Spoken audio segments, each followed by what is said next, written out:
presented by Simi Parda Films, Rajgir.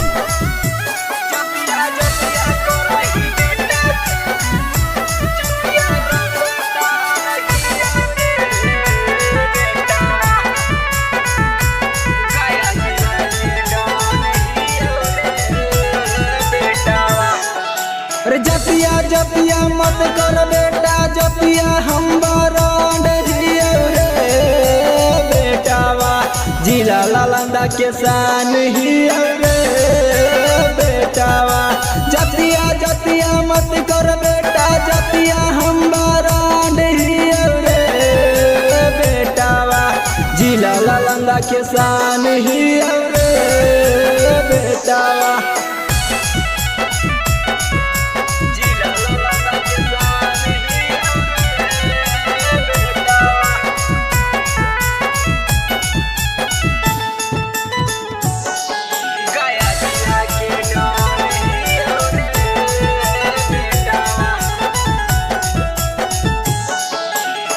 Jadia बड़ी बोले मेरे बेटा, हो जैतो मारा रे, घरवा में घुसिए के कर दे बउकांडा रे,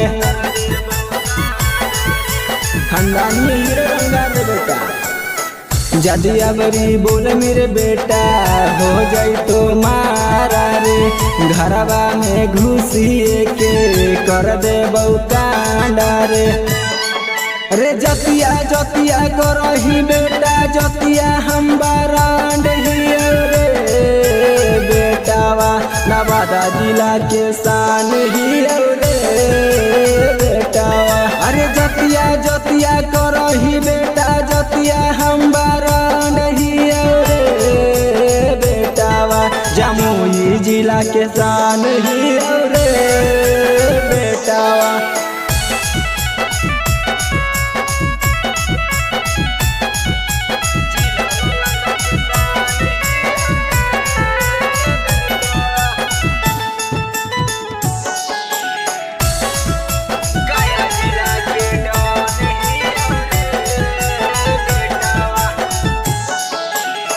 छोटू राइटरवा के करऊ दूर से सलाम रे, जितेंद्र हसमुख के जानऊ पूरा सारा कार रे।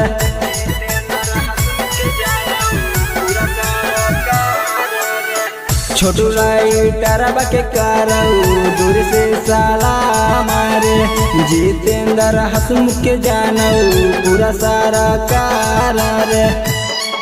अरे जतिया जतिया करही बेटा, जतिया हम बरांड हियो रे बेटावा, पटना जिला के डॉन हियो रे बेटावा।